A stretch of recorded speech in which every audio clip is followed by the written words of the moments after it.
Steelers, and welcome to this review, look at the game Root, the board game. This has been out for a little while. It's a game of woodland might and right. What looks like quite a cute box on the outside actually covers up an incredibly brutal asymmetric war game between forest animals in this particularly good game. I think it was released in about 2018, so it's been around for a while now. There's quite a few expansions. I just recently bought one, which is the Riverfolk expansion, which I've just got here just off camera. I'll just quickly show you that. But I'm not going to be talking about this one today because I've not really had a chance to explore it too much, but I just got this recently, and there's a ton of others as well that you can add to this game. I'm just going to look at the core box, as it were, in this particular video, and I'm just going to go through really how the game plays in brief terms, because there's a couple of stumbling blocks that we found when we first played it. There's a couple of things that probably just need a clearing up a little bit, but there's plenty of other videos out there that do how to play of this game. But I just wanted to show it you because I knew when I bought, I was bought this for Christmas by my wife, and when I talked about it in one of my hobby reports recently, a number of people asked if they could see a little bit more about it. So I thought, well, I may as well do a quick video on this and show you basically the game itself and in rough terms how this thing plays, so you can get an idea of it. And I certainly think as a wargamer, if you're interested in wargaming, if you're interested in getting into board gaming, I think Root is probably a very good way in, really. It's a good fun game, and there's a lot to think about in it as well. Very tactical, very strategic, and it's, as I say, the look of it completely belies how brutal and nasty it can get. So if that's the kind of game you're looking for, this is what you want from Root. All right, what I'll do is I'll show you some of the contents here, and talk about the four different factions on the actual base game. Alright, so in our base game, these are pretty much the components you get for it. Obviously, ignore the fact that these are in storage. These are in storage that I've got. There is actually storage in the base game itself, so that's always a positive from my point of view. Just to be able to put all the pieces in place, but I got rid of that, and I got a storage, a self-contained storage part for the box itself. So that's what you can see here in the grey. But this is basically the amount of stuff. Also, just notice here as well, the Vagabond. I'll talk about this in a sec. There's double the amount of things in here simply because I've added a second Vagabond with the Riverfolk expansion. So normally you'd only get about half of this stuff here. You'd get the white Vagabond, not the black one, and the bits and pieces that go with them. Just so you know that's there's a couple of extra things in here. So, as I say, we've got this wide range of stuff, and it looks absolutely beautiful. To be honest, this is one of the things that's always struck me about it. Really nice artwork, really beautifully presented. One of these things is, the cards are good cards as well. So these feel like strong cards. You probably don't have to put these into card protectors if you don't particularly want to. They're pretty useful. You got these nice couple of dice. These are D12s, but they've got 0 to 3 on them. I've not actually counted up how many is on each, and this is for combat. Very simple combat way of working, which I'll talk about later on. You've also got as well over here the 4 factions. This is for the base game, so we've got the 4 factions here, boards. So we've got the Marquise de Cat, the Eyrie dynasty, which is birds, the Woodland Alliance, which is pretty much everybody else who aren't cats or birds, and then the Vagabond, who goes around on his own. We've also got, I'll just walk you through all these bits and pieces, overview cards for each of the different factions. So you pass these to the different players, and then they can read these, and it tells you exactly how they play. So you can kind of put your strategies in, either as playing as them or playing against them. Just so, because they're all so different, as I say, it's an asymmetric game. We also have the crafting cards, which are here as well, a big deck of these. You can see here various different ones. So we've got stuff like Smuggler's Trail and Anvil, ambush cards, armourers, code breakers, favour of the foxes, stand and deliver. These all do different things, but also these also have a suite as well. So they're either a fox, a bird, a rabbit, or I think where's the other one, the mouse. So you've got 4 different suites of cards, and they work in two different ways. You can either play them using the suite for various things, or you can then use these symbols up here, which is crafting them, and then you get whatever the card is, so you can play the card yourself. So it's again a quite nice simple system for using the cards for different reasons. We also have as well, these are quest cards, so these are for the Vagabond, so this is something that they can do on their own and basically just try to earn points or by completing these quests. And again, beautiful artwork on the back there of these things, lovely artwork. And again, they either, you either draw cards or you get extra points depending on how many quests you've already done, so you build those up to build points up to win the game. In simple terms, the first person who reaches 30 points in the game is the winner, unless they play one of these dominance cards, which again is something where you can win. So example, it says you win the game if you rule 3 fox clearings at the start of your bird song. That'll make more sense when I show you the board and what that means. We've also got here as well some more cards. These are for the Eyrie, so these have, when I talk about the Eyrie, these will make a bit more sense, but you've got Loyal Viziers and you've also got the Eyrie Leaders as well, and these all do different things. So you've got a Charismatic one, a Commander, a Builder and a Despot, and they all do different things in the game. I'll talk more about that again when I get to those in a second. We've got a few other bits and pieces here. We've got items which can be crafted. These generally for most of the factions will just give you points, but they are used by the Vagabond to trade for cards and things, and he can then use them, or she can then use them to do various other bits and pieces in the game as well as part of their skills. These are to randomise the different clearings for the reverse table or the reverse board, which I'll show you again in a second once I've cleared this off, so we don't use those in the base game. And then we've also got some ruins as well, which just cover up some of the spaces, and the Vagabond can explore those and get maybe get some of these kind of items out of them as well, which start in ruins. These are the different faction pieces, so we'll go through these. So we've got the Marquise de Cat. These are made up of wooden pieces here. So you've got the little cat there, the little angry cat staring at you. They also have, every one of these has also got this victory marker as well. The cats have got wood piles. They also have their castle. Their stronghold that nobody else can move, nobody else can do very little with. They have workshops, they have recruitment places, and also wood making places, sawmills. There you go, I got there in the end. And these are their 3 buildings that they can build. Cats win basically by building buildings. So they get points for every building that they put down, and then obviously towards that 30%. And they also have quite a lot of cats as well within their use if they need them. They start off quite strong on the table, but they need to be building up basically an industrial works across the table itself.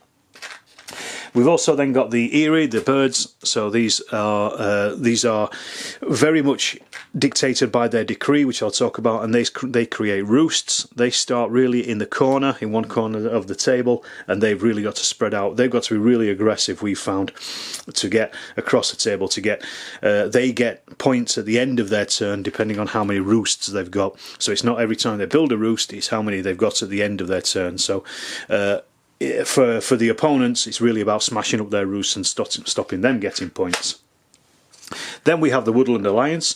Now these are the insurgenists, so these will be spreading descent across the forest to try to rise up against the birds and the cats, and then they will eventually, on the back of those, they will be building bases where they can then recruit their army, and then also they can recruit generals who will then allow them to do various actions. The more generals they have, the more actions they have. So they start off quite weak, but they will slowly build up, and they can also then cause various areas in the woodland itself to go into revolt and fight against the enemy. And then we mentioned him already, the Vagabond, or her should I say. This is the white piece in the base game. The black one comes with the Woodland Alliance, and then they basically start off with quite a few of these items, which they will then use for their actions. They will also trade with the other units, and they can also then get involved with the other units as well, and also work with them or even against them. But they have a loyalty checker basically, which goes up and down depending on if they're fighting with them or they're fighting against them. And they basically piggyback off the back of the others, and they get their points through that way. So and they're the only ones that can move around in the forest. Everybody else has to move through the roads and the clearings. Let's just quickly show you as well the rules that you get. So you've got the learning to play game, which basically takes you through each of the rules. Again, beautifully illustrated. I keep saying it, but it just talks about some of the basic rules. It's very simple, really, because each of the different factions can do various things. There's various things that you do, and these are things like moving around, having combat, playing ambush cards, playing various cards, but then each of the different factions you have to actually understand what they do specifically. So they have their own section within the rules, just to tell you what's happening, what they can do and what their limitations are. And this is probably where the complexity comes in, but once you've got this and once you've understood what they can do, the game becomes a lot more simpler. There is also very nicely provided, at least in the version I got, which I think is dated from June 2022. There may be later ones on this, but this has got walking through routes, and this is an extended example of play. So you could get 4 players together, or play it solo, just sit down and just literally works you through every single 2 full moves of the game and explains why you're doing it and what you're doing as well. So it's a really nice way of just introducing new players to the game as much as anything else, and it's worth doing. I sat down and did it solo, just so it gave me an idea of how things work and how things move. And then finally, books wise, you have the Law of Root, which basically covers pretty much every single rule. This is a reference basically, so you just jump into this whenever you need to check up on anything in particular. And this also, or at least the version I have, covers the extensions that have been released up to now. So you just may have noticed there we've got the Riverfolk Company, for example, and the Lizard Cult, which appear in the extension which I've got, which is the Riverfolk extension. So we have all this stuff as well on top of all this to help you get through it. And it is probably a game that you probably should get 4 players together, all sit down and spend a good few hours just working your way through it, talking about it, getting, asking questions and answering it, and even checking up online as well. Also, just to mention here's 3 more cards. These are for the Vagabond, so you have 3 different types of Vagabond. But again, I will talk about those when we look at the different factions in a little bit more detail. So I mentioned that there is a double-sided board. So you have basically what is the summertime. So let me just pull everything off so you can see this and look, and I'll walk you through the board as well so we can see exactly how this works. And I'll talk a little bit about combat after that, if I remember. So this is the board. Each of these is a clearing, and you can see they also have a clearing marked with an animal. So we've got a fox here, we've got a mouse here, here's a bunny, another bunny up there, various other ones. There's a mouse, fox again. So each one of these is different, and you can tell the difference in them because of the colour of the trees. So yellow is bunny, red is fox, and then orange is mouse. And they tie in, as I mentioned it already, to the suit of cards that you're playing. Birds are wild, so they can be used in pretty much any of these areas if that's what you want to do. And each of these squares here is a place where you can build a building. Some of them are marked with R, and this is where a ruin will go in. If you're only playing a 2 or 3 player and there's no Vagabond, then you just place the ruin on and it's kind of blanked out for the game. If you're playing with a Vagabond, you will then also put underneath a random item, and they can actually go in and they can search the ruins. They're the only ones that can do that. They pull that off, and then you can see which item it is that they've got. This is also where people will be building their various buildings. So we've got the sawmill here, for example, for the cats. We've got another recruiter down here. The Eyrie can then build their, let me just find that they build their roosts in these places. They can only build 1 per clearing, but that's where they recruit their units from. And then we also have the bases as well, built by the Woodland Alliance. They will build them in particular specific areas depending on the base that you're placing there. So that's one thing to think about, is just really where you're going to be placing your units and where you want your front lines to be and where you want to be developing, you know, your armies basically as you're pushing across the table. Just to flip it over and show you on the other side, we have the winter version of this. Now this one is the complex version, simply because the paths have changed. You can only move between clearings by the paths, apart from the Vagabond, who can move through the forest. The paths have changed. Also, there's some areas where you can't cross the rivers and things as well, for example, if you're the Vagabond. And also you'll notice as well, these ones don't have a specific animal attached to them. So this is where these, I've mentioned them already, but this is where these come in. You basically randomize these and you just put them down wherever on the table, and then wherever the different areas are, the different suites are, is where the way you will play your cards and what have you. So that's kind of how the winter one works. At this point I've not used it yet, but I am looking forward to giving it a go at some point in the future. I'm sure it's going to provide for interesting games. What is interesting is the combat system, and in this, whoever is attacking, let's just say we've got, let's just set up a quick example here. We've got a couple of Eyrie birds in here, and these have been moved into by the 3 cats over here. So we've got 3 cats here. In their turn, I've used a marched action to move into here, and then I'm going to use an attack action to attack the Eyrie here. And what you do is you roll the 2 dice. The attacker normally gets the higher of the 2 dice, and the defender takes the lowest of the 2 dice. Now the difference is the Woodland Alliance, when they are defending, so if they were defending here, they would take the higher of the 2 dice because they're using guerrilla tactics. So that, you know, they have fewer actual pieces on the board, but they are a little bit stronger than the others. But just to show you a basic combat example, you roll the 2 dice, and as I say, you then separate them into the higher and the lower. So 3 for the cats, they're attacking; 0 for the Eyrie, they're defending. Now you can only destroy up to the number of pieces that you have in the attack. So in this case, up to 3. However, if say we had 2 cats attacking, we would only be able to destroy 2, even though we rolled 3. There are other occasions where you may get a +1 depending on what you're attacking, but in this case the birds have rolled a 0, so they don't destroy any of the cats. It's that simple. It's a really nice, elegant system that just works very well, very quickly, picking up almost immediately.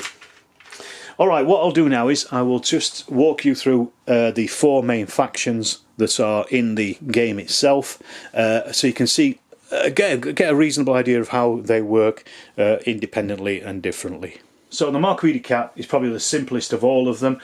First of all, let me just show you, these boards are double-sided, so you're given your manifest in the first place. It tells you how many warriors you take from the box, how many buildings you have, how many tokens you need, and then any other pieces. Also just gives you a little bit of a background of the faction you're using, and also a bit of a scale really to show you how easy or difficult these are to play. So complexity is low, aggression is moderate, card wealth is moderate, and crafting ability moderate. So this is probably the most simple of all of the units in here. And then it just takes you through the setup. You'll see here it's got setup A. So each of these units will set up in a specific way. So let me just show you. So we've got the cats go A, the birds B, the woodland C, and then obviously finally the Vagabond D. And no matter who you're playing with, you follow that setup all the time. So the cats always go first if they're in the game, or if the birds are in the game and there's no cats, they would go first, etc. So you flip the table over once you've set up, and what happens is you then place your sawmills up on the top of this. So this is how your board would look when you've originally set up. You've then got your workshops here. These are used for crafting the cards. I mentioned that already. So the more workshops you got, the more cards you can craft, and you get points for crafting, so they're worthwhile doing. Sawmills create wood, so the more sawmills you create, the more buildings you can build, and the more points you get for that as well. And then also you have recruiters as well, which quite simply just produce cats, more cats. So you start with 3 on the table, which you put wherever you want, depending on where you're setting up in one corner, and then you place some of your cat figures as well across the table as well. I think you start with 11. And these are their specific actual actions or extras that they can do. So here it says the keep, you can only place pieces in the clearing with the keep token, so nobody else can, once you've got your keep token in place, nobody else can put anything in there. That's your stronghold. They can move into it, but they can't place anything in there, if that makes sense. Then also they got field hospitals. You can play cards if you lose anybody in battle to bring them back and get treated. And then finally, just any crafted items that you make, you put them here. And you can swap these as well with the Vagabond. They will give you cards, and all the main, the Marquise de Cat, the Woodland Alliance, and also the Eyrie will swap cards for items when it comes to the Vagabond. So it helps the Vagabond out because they use the items, but it also helps out the person swapping with them because they get cards for it. Then over here it tells us the different, this is again similar on all of these decks. So we start birdsong, each turn starts on birdsong, then it goes on to daylight, then it goes on to evening. Birdsong, they basically produce a wood for each of their sawmills. Then in daylight they can do 3 actions, or well, first of all they can craft, and then they can take 3 actions, and the actions are battle, march, recruit, build, or overwork. These do different things. I'm not going to go into it in too much detail, but you can also play cards with the bird symbol on them to get more actions as well, so you can use up your cards for that. And then finally, in the evening, you just draw a card and discard down to 5. Now the way that the cats work and the way that they play is they really need to be setting up an industrial military complex across the entire board, and they do that by placing their buildings. And as I say, we start with 3 already, but every time you build a new building, so say you want to put a recruiter down, you get points for it. The more you build, the more points you get, so they're +2. And you can also see we also draw an extra card as well at the end of the turn, and these go through +3, +3. But these are only one time, so then you would be, if you would put all your recruiting down, stations down, you'd end up with, by this point you'd have got 1 point, then another 2 points, then another 3, then another 3, then another 4. And this is similar for the other ones as well. And also, if you're putting the recruiting ones down, you get 2 extra cards at the end of the turn. You don't get them for the other ones, but you do get those points, but their points increase slightly more than the recruiters, so it's your choice. Do you go for more cards? Do you go for more points? And as I say, these are one-time hits. So let's, for example, say we have we decide in our first couple of turns, we go, okay, we're going to put down a workshop somewhere, so that gives us 2 extra points. Then we decide we'll put down in the first turn a sawmill, so that gives us 3 points in total, and that's it. They don't gain any more than that until you take more off, so then you get another 2 points, and then you might put those down, another point, and so on and so on. It's relatively simple playing the cats. You just have to really keep an eye on how far you're stretching yourself, and that you can defend these items, because these once these get destroyed, they will come back to you, but you still get the points. So for example, if one of these is destroyed in a battle, it comes back and it goes back on, and if you build it again, you get the points again. So it's not such a bad thing. It's just a frustration to have to rebuild everything, and you're still back to square one, you know, depending on how many units you lose. But that's pretty much how the cats work. They're pretty, as I said, they're the most simple of them. We played a couple of times face to face, and I played digitally quite a lot, and won with the cats quite a few times, lost with the cats quite a few times, so they're nicely balanced. Then, next up, we have the Eyrie, and these are the birds. These are the lords of the forest. So actually, one thing I didn't mention is, but when you want to build something, you have to rule an area, or to be able to move to somewhere, you have to either rule the area you're moving from, or the area you're moving to. Birds only have to tie to move. Everybody else has to have more pieces in that clearing to rule it. So the birds will always rule an area if they tie it or above. So they're pretty good for that, really. So they can get around quite a lot. They start with 20 warriors, 7 roosts, 4 leader cards and 2 vizier cards. I'm going to talk about those in a second. Again, we've got the introduction to them and how to play them. Then we've got their complexity. They are low. Aggression is high, which is what I've noticed in the games itself. Card wealth is low because they don't like crafting, and their crafting ability is moderate. They craft not through the workshops like the cats, but through the roosts that they have in various areas in the woodland. Then of course we've got the setup as well, which is quite simple compared to the cats. And these start off with roosts, so they start with one in one corner and the rest will then go across here. As you can see, we start with these ones and then we have that extra one here which just sits on the board somewhere. Then we will also choose our leader, and we have 4 leaders. So we've got a charismatic one who then recruits 2 warriors, not 1, every time they recruit, so you're doubling the amount of warriors we're recruiting. You've got a commander. As an attacker in battle, he deals an extra hit. I mentioned that sometimes you will get those extra hits. This is what the Eyrie commander does. Then you've got a builder. He can ignore his disdain for trade when you craft. What that means is when you actually make an item from a card, when you craft a card, let me just find one here. So for example here, the protection racket, this is crafting. Here you would have to have 2 of your roosts in 2 bunny areas to be able to craft this card, because that's what this means up here. We're ignoring this for the second, and this is a protection racket. To craft, you would then literally take this pile of gold, that would go into your crafted items, and then normally you would get 3 points for this, and then you would discard the card. However, the Eyrie, because they have a disdain for crafting, they only ever get 1 point for this, unless you have your builder who doesn't have a disdain for trade, and then he would gain 3. So if you're looking to craft cards for this particular turn, then you'd want your builder in. So that's kind of how he works, just to explain that. Then we have the Eyrie leader as well. This is the despot. He says if you remove at least 1 enemy building or token, you score a point. You already score 1 point anyway for destroying buildings, enemy buildings, but he gets you an extra one as well, which is quite nice. So you choose your leader and you will put them in here. So let's say, for example, we want the commander leader in. No, first of all we want to expand, so I want to put my charismatic leader in here first of all. Also, you will notice as well, each of these has this thing here where it says recruit and battle, move and build, recruit and move and battle. And this then ties in with what's called the decree. And this is how these basically work. They don't generally get, they don't have free actions as such. They have to follow the decree.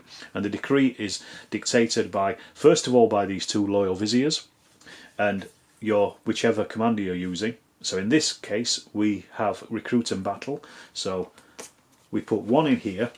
You can see we've got recruit, move, battle and build, and another one in here because this is where they are set up. If we were using, for example, our builder, we would then have 1 in recruit and 1 in move, so we would have 1 recruit already and then 1 in move here as well. Now this is the decree, as I say, and you have to follow these cards depending on what they're doing. So in Birdsong, if you've got an empty hand of cards, you draw a card. So let's say we draw this one, and it says add 1 or 2 cards to the decree, and only 1 card added may be a bird symbol. They have to be these animals. And what this means is you then put this card with only this bit showing into one of these slots. And this is the tricky bit with the birds.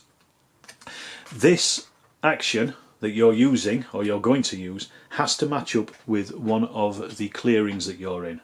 So I mentioned it before, birds are wild cards. So let's say, for example, we have woodland runners in our hand. Right, I say, okay, I'm going to move them something this turn. I'm not sure where I'm moving it from, so I'm going to put a bird in there so I can move from any clearing to any other clearing if I need to.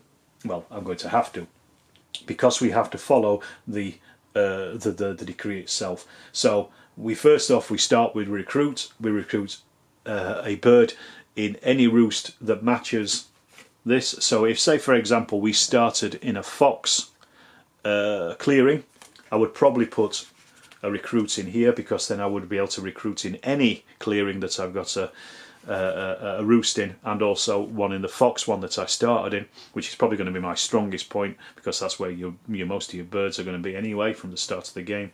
And then you would put, for each of the cards that are in this decree, you would do one action, so that would be 2 actions. So you'd have to put one in each of the 2 different.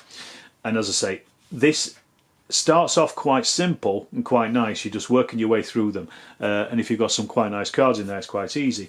However, the more that goes on, the more cards you're going to have to add, because you have to add one of these every turn. So you're building up and building up, and every turn you've got to follow out these in this order. So for example, if we're in this state, our recruits here, we've got we can recruit anywhere. Then we have to recruit in a fox clearing. Then we have to move from anywhere to anywhere, or from a fox clearing to a fox clearing. Then we have to battle either anywhere or and then in a fox clearing. Then we have to also build a roost in a bunny clearing, and then in a mouse clearing.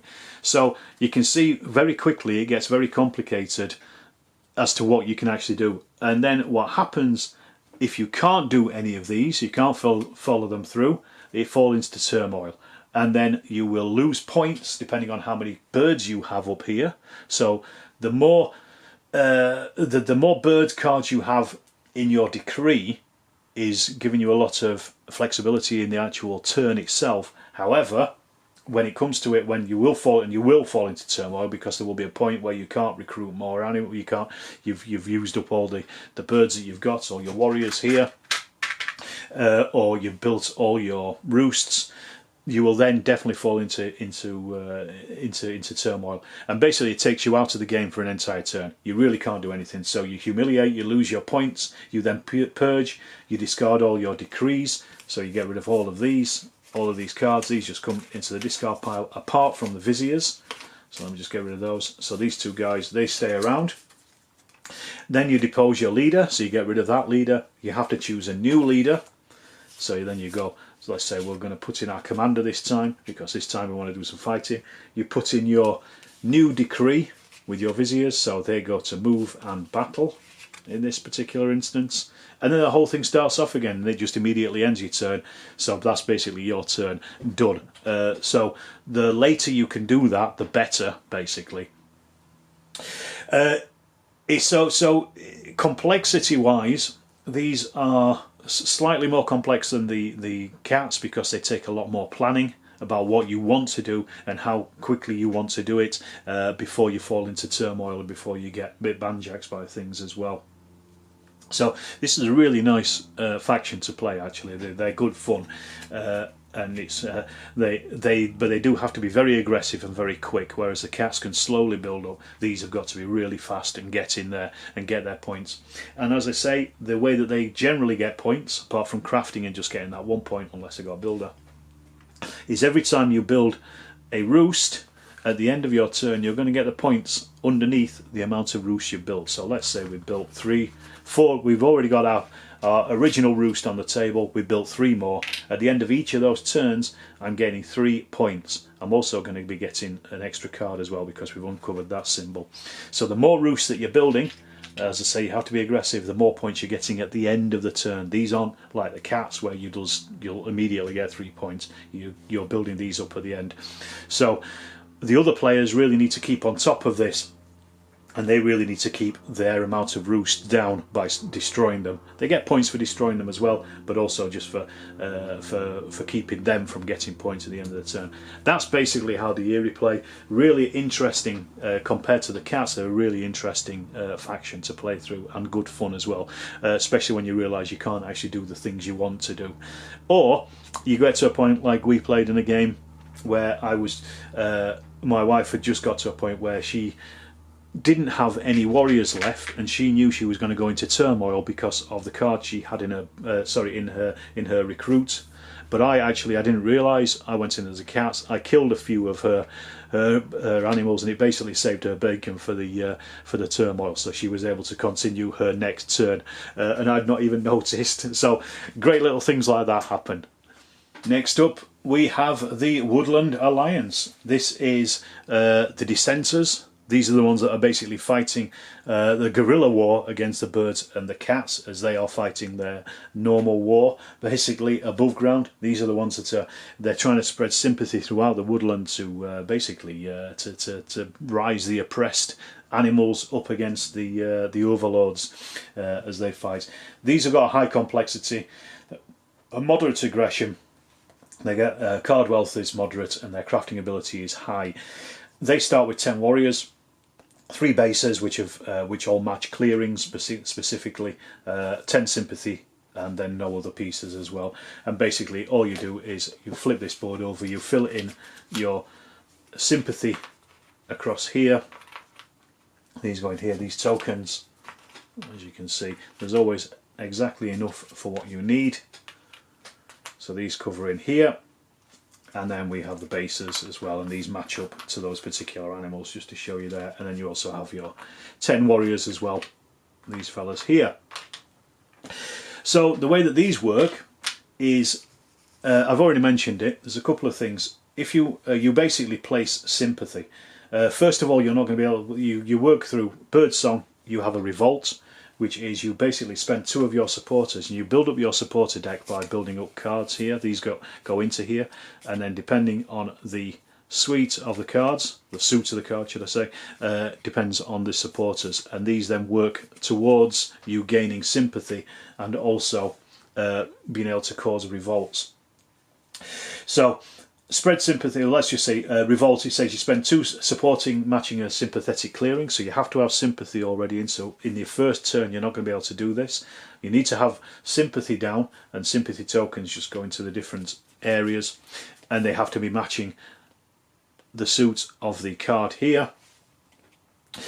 And what you do is they will then basically rise up in revolt and remove all of the enemy pieces, so it's, you know, an instant battle. So what you do is you try to build up an area where there's a lot of enemy and then just rise up against them. You will then also place a matching base and any warriors that you want in there as well, depending on how many sympathetic clearings you have around it. So it's a slow build. You've really got, you know, you've got to really concentrate on one area and build up sympathy around it before you can rise up that revolt. And the more sympathetic areas around you that feed into that particular clearing, the greater your revolt is going to be. And then you will also place what's called an officer into your officer's box. And I think I can't remember. I can't remember if there's a maximum of these you can have, but basically these will allow you to do any number of military operations later on in your evening time, and that is to move other pieces around on the table, to recruit or to battle or to organise. Now obviously you can only do so many actions in your military operations with so say for example you've got 3 officers, that allow you to do 3 things, but because you only start off with 10 warriors in total, that only allows you 7 others on the board in maximum to do those 3 things. So it's a bit of a balance between having more people on the table or more officers. More officers means doing more things, but with fewer actual units on the table, so to speak. And also then in daylight you can do various things as well. So you can craft, depending on where your sympathy is on the table, you will be able to craft those items we spoke about before, doing the same thing basically, using a card to craft them. So again, if you had sympathy here for example in 3 mouse areas, you'd be able to use this stand and deliver card for example and craft that, or then craft for various items like root tea and then get points for that as well. But you can also mobilise as well, which is you add a card from your hand, so you have a hand of cards and then you can put that into your sympathisers deck. So let me just get a random card here, a red one. So a rabbit, a fox, if you wanted to put a fox in for later, you stick him in there and you build that up. So you've got a pile of sympathisers which you can play, as I say, to either to do revolts or to spread that sympathy in the first place. And then you can also spend a card from your hand matching a built base, so you have to have bases in place to place another warrior into the officer's deck. So you get one for when you do a revolt anyway, but then also if you want to you can add more to them if you've got bases. So as I say, early on The Woodland Alliance are quite quiet. They've got to really slowly build up their supporters and sympathy across the woodland itself to be able to strike and do that revolt when the time is right. So for instance, if say there's like 5 bird warriors in one area and you've got the right cards, the right supporters, that and the right sympathy, that's the time to do it, because then you're going to wipe out 5 of the birds and you will, you know, get on top that way. So this is quite a much slower slow burn unit to use, but a lot of fun as well, just because there's a lot of planning in it and just deciding where you're going to go and what you're going to do and how you're going to use your cards as well. So very, very different in the way that it plays with the birds and with the cats as well. Alright, we'll look at the last one, which is the Vagabond, and we'll finish up there, I think. So this little fella here is our Vagabond. So we start here with the Vagabond pawn. Although it's black here, it is the actual white one. This is from the original. The black one here, as I say, is from the expansion, the Riverfolk expansion. So I'm just talking, you can use 2 of these in a game, which is why you have the black and white ones if you've got that expansion. They have a moderate complexity, they've got moderate aggression, they've got moderate card wealth, and also their crafting ability is low because they generally grab the crafting stuff off other people. You have no warriors, you have no buildings, you have no tokens, but you do have these other pieces as well in here. So we have, you can see here, we have the Vagabond pawn itself. We've got 7 starting items, 4 ruin items, which I've already mentioned, they go underneath the ruins on the table. The starting items are marked with an S here, so we've got an S, you can see here on some of these, just to draw some of these out, we've got SS, and these ones are R, going under the ruins. I'm not going to get them all out, but because there's pictures on the other side, so I'm just going to, I'll keep a few out here just for as an example. Then you choose your character, and you also have 3 characters. Again, this is in the base game, there's 3 more for the expansion. So we've got this, the Thief, the Tinker and the Ranger. So these have different actions they can do. So this guy can use the light, the torch, if I can find one. Basically these come in a usable and then an exhausted state. So this is, they are ready to be used. Flip it over, it's exhausted and is unexhausted at the end of the turn. But he uses that to take a random card from a player in your clearing, for example, and then it tells you which starting items they begin with. Then we have the Tinkerer, who has day labour, so same again, he uses his torch, take a card from the discard pile matching your clearing. And then hideout for the Ranger, repair 3 items. So if they do get damaged, which they will do in combat, then immediately end your daylight. So this is their 3 actions basically. So you choose your character, you place your pawn in any forest. So these don't move on they can move up and down the paths, but they also move in the forest as well. And then you take your quest deck. This is this one here. Draw 3 cards and then shuffle them and place them face up. So again, this is using these items to claim these quests. So for example, expel bandits in a rabbit clearing, so it tells you where you have to do it.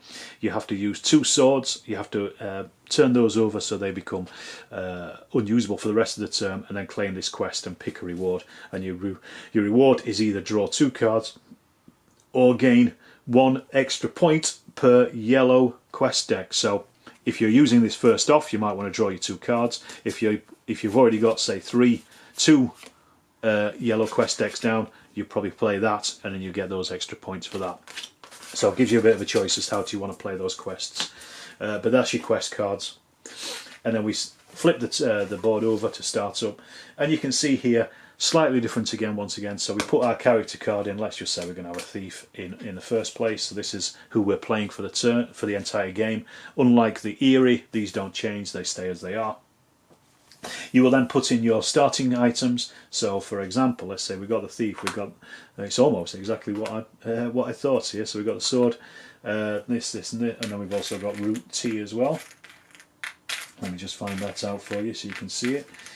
Everybody likes a bit of tea. I should have prepared this, shouldn't I? But here we are on camera doing this right now. Where is the tea? It'll be the last thing, and I'll not be able to find it. You watch. I said I wasn't going to set up. Here we are. Sorry about that. Talk amongst yourselves. There we go. So that would be his starting items. And as I say, these will then, once if you're using these as an action, you will flip these, and this is basically what they do. So in the first instance, your T goes up here, because this is what he starts with. So you can refresh up to 3 items at the start of the turn, plus 2 per T. So we've already got 1 T, so we can already refresh these if we use these at the end of the turn. Obviously the first turn you're not going to be doing that anyway. And then slip, you can move into a clearing or forest at no cost, so you can move about the board quite a lot. And as I say, they can move through the forest, which a lot of the other animals can't do. And then we basically use the items that we have to do our various different actions. So you use the boot to move, you use the swords to battle, the torch to explore for the ruins, and then you also get points for that. Then you can use any card matching your clearing, so a card that you've got in your hand, if you're in the particular clearing, so if the rabbit clearing for example, you can give that to a player, and then you can swap that for an item that they've got, that they've crafted. So if you remember back here, we've got the crafted items section here. In all of the other bases, they will take 1 item from there, give it to the Vagabond, which then in turn increases their amount of actions they can do in daylight. So you start off quite low, but you certainly build up pretty quick once if you're basically out there trading with other. So this forces you to interact with the other players, whether you're friends with them or not. Then of course quest, so you can do your quest. We've already talked about that. Strike with the crossbow, which is where you will remove a piece. Even after you roll the dice, you will automatically destroy them. And then you can repair or craft any items. Every time you take damage, the items go into here, whether they're being used or not. So this is basically you. This is your warrior. So you've only got 1 piece, but you will take damage, and your damage comes from your satchel. So the fewer pieces the more pieces you have in the damaged, and the fewer you have in the satchel, the fewer of these you can do. So you've got to really start to repair stuff, and you can do this by basically slipping away and also adding. Working away with your little hammer and tongs somewhere else on the board, so people aren't taking you. So that's kind of how the Vagabond works. It's a bit more complex than the others, as I said. We also have this as well with the relationships. So every time you give an item to a faction, your relationship with them goes up. They all start on indifferent. So say we're playing with these 3 factions, they will start on indifferent, and every time you give them an item, let's say we give the cats an item, then our relationship with them starts to build up very nicely, and we get points for that. So the more items you're giving or taking, or cards you're giving, aid you're giving to them, the more you're building up and getting that the points for them as well. And then you also become allied with them, and you can fight with them as well, or use their cards, use their pieces when you're fighting as well, which is quite nice. And your score goes up to +2 per aid instead of just +1. Plus you get that +2 anyway. However, if you attack them, so for example, if you do a strike on them, for example, or you do any kind of attack, you then become hostile with them. But you do get a plus point per hostile piece removed in battle during your turn. So say, for example, we want to make a good relationship with the birds because they are currently on top. So we go all the way up, get them allied, and then we attack the cats to make them hostile. Then every time we're using the birds in a battle against the cats and we're destroying cat pieces, we are then also getting piggybacking off and getting those points on top of that as well. So again, in the same way to the Woodland Alliance, these are quite complex in the actions that they can take and the way that they interact with the different forces on the table as well. Really makes them a very unique side to use the Vagabond. They're well worth exploring, I think, and it's one of those ones you probably have to sit down and play quite a few times to actually understand the nuances of their particular way of working on a tabletop. But another great asymmetric side to this game. Alright, so I'll wrap it up there. Like I say, this is a bit of a review walkthrough kind of thing with some of the ideas I've had as playing this. I think it is a fantastic game, Root. It's well worth the money because you can get everything. Again, you know, it's a board game, you get everything in a box. You can add extensions to it if you really want to, of course. It's entirely up to you, but you can just playing with the base set is really good fun. There's 4 different factions, all of them very different, all doing very different things, and to sit down and work it out with 4 mates would be a great time, I think. Well worth getting. Check it out. I don't know if I'll be doing any more on Root at some point. Maybe I'll mention it, you know, in the future. I don't know if we'll ever get to play a game on camera, but you never know, because it is so asymmetric. It's difficult to do a little bit, I think. But it's a great game anyway. I hope you enjoyed this video. If you have, let me know in the comments. There's probably a couple of things I've got wrong, because as I say, I'm still relatively new to the game, but I'm learning it as much as possible.